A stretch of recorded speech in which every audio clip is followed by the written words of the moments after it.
Assalamualaikum warahmatullahi wabarakatuh. Kali ini kami akan mempresentasikan yaitu prototipe palang pintu kereta otomatis berbasis microcontroller menggunakan metode motor DC. Berikut ini adalah kelompok-kelompok kami. Yang pertama ada Muhammad Ardiansyah, saya sendiri. Yang kedua ada Muhammad Zulfi. Yang ketiga ada Reza Aryo Fakih. Sebelumnya, latar belakang PT Kereta Api Indonesia atau KAI mencatat 198 kecelakaan telah terjadi di perlintasan sebidang, terhitung sejak awal tahun 2020 hingga awal bulan Oktober 2020. Hal ini diungkapkan oleh Vice Presiden PT KAI, Joni Martinus. Dia mengatakan kecelakaan yang terjadi di pintu perlintasan dikarenakan masyarakat tidak disiplin dalam berlalu lintas.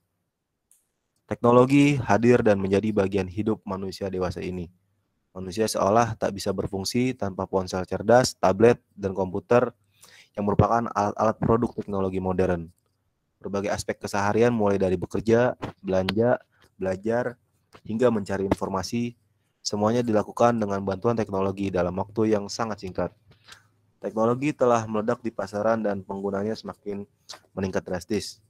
Maka dari itu dibuatlah prototipe palang pintu kereta otomatis berbasis microcontroller menggunakan motor DC guna untuk meminimalisir kecelakaan yang terjadi di perlintasan kereta api.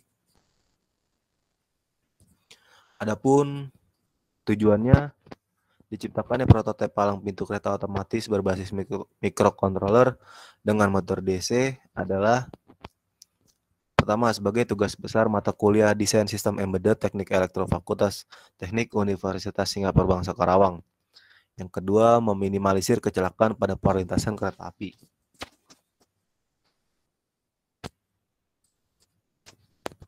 Selanjutnya akan dibacakan oleh Reza Aryo Fakih. Terima kasih kepada Muhammad Ardiansyah. Selanjutnya, yaitu komponen yang dibutuhkan. Yang pertama ada Arduino.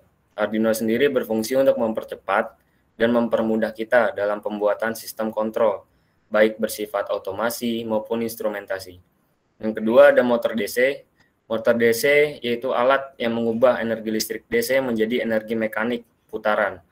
Sebuah motor DC dapat difungsikan sebagai generator ataupun sebaliknya. Generator DC dapat difungsikan sebagai motor DC. Yang ketiga ada project board. Breadboard merupakan sebuah board atau papan yang berfungsi untuk merancang sebuah rangkaian elektronik sederhana. Breadboard tersebut nantinya akan dilakukan prototipe atau uji coba tanpa harus melakukan solder.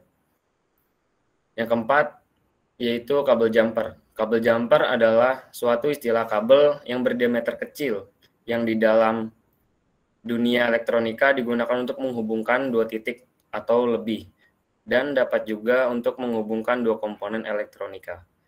Yang terakhir ada sensor ultrasonik. Sensor ultrasonik merupakan sensor yang bekerja berdasarkan prinsip pantulan dari gelombang suara dan digunakan untuk mendeteksi keberadaan suatu objek tertentu yang ada di depannya. Frekuensi kerjanya yaitu pada daerah di atas gelombang suara dari 40 kHz hingga 400 kHz. Selanjutnya ada wiring diagram dari proyek kami seperti berikut ini. Lanjut. Dan selanjutnya yaitu pemrograman yang kami terapkan pada microcontroller yang kami gunakan.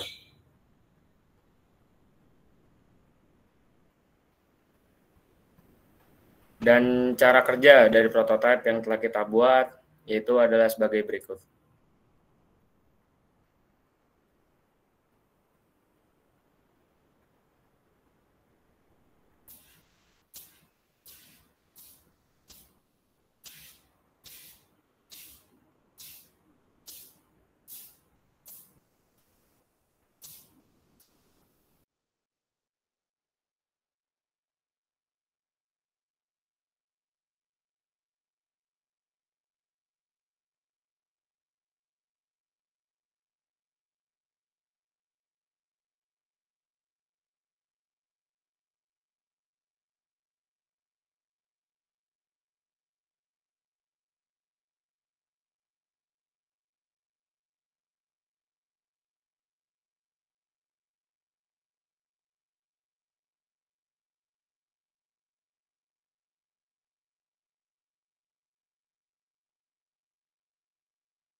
Baik, yang tadi merupakan cara kerja dari prototipe yang telah kami buat.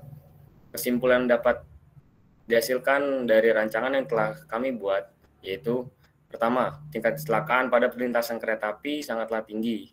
Untuk dapat meminimalisir kecelakaan yang terjadi pada perlintasan kereta api dengan memanfaatkan kemajuan teknologi, maka dibuatlah sebuah palang pintu otomatis. Yang kedua, dibuatlah palang pintu otomatis agar tingkat kecelakaan di perlintasan kereta api dapat diminimalkan dengan menggunakan Arduino Uno, sensor ultrasonik, dan motor DC. Sekian presentasi dari kelompok kami. Kurang lebihnya mohon maaf. Wassalamualaikum warahmatullahi wabarakatuh.